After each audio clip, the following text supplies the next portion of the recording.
Hello, I'm Michael.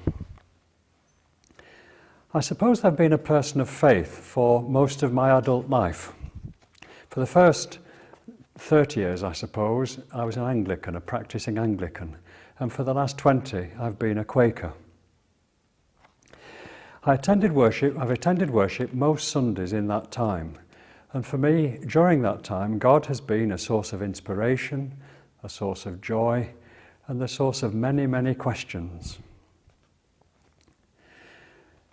In the first flush of religious enthusiasm, when I was about 16, I didn't worry too much about God. I was quite happy to accept the Church's teaching about God and to be comfortable with that.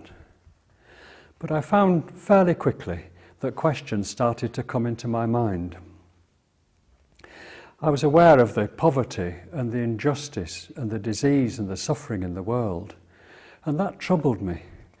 And it troubled me particularly because so many people seemed to be praying about this, asking God to do something about it, and yet it continued, and that didn't seem right.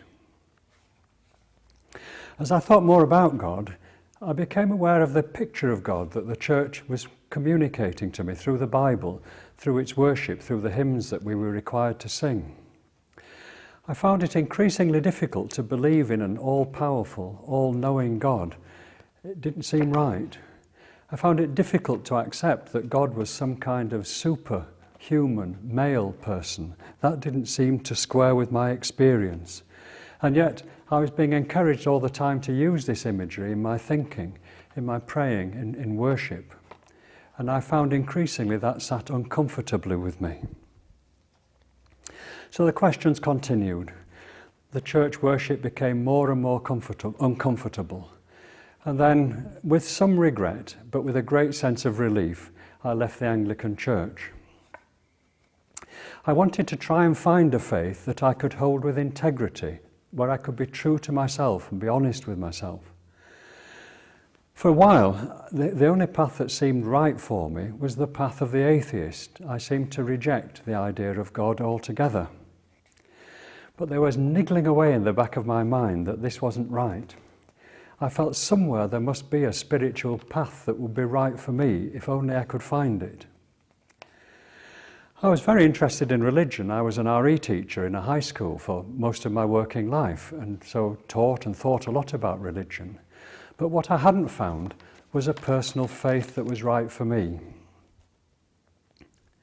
Well, one day, as so many Quakers have done in the past, I saw a little advert in The Guardian, very tiny, very economical, and I sent it off and sent away for the Quaker information pack.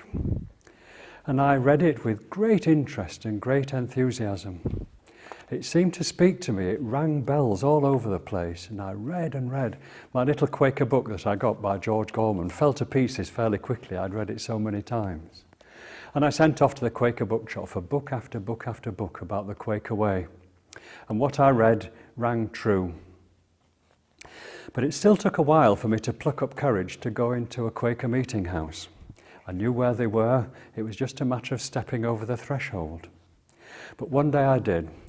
And as so many people have said in the past, it was like coming home. What I found in the Quaker meeting was silent worship in which I could be honest with myself, honest in my thinking. No one was requiring me to say or to think about God in a way that I couldn't be true about. That was a great relief.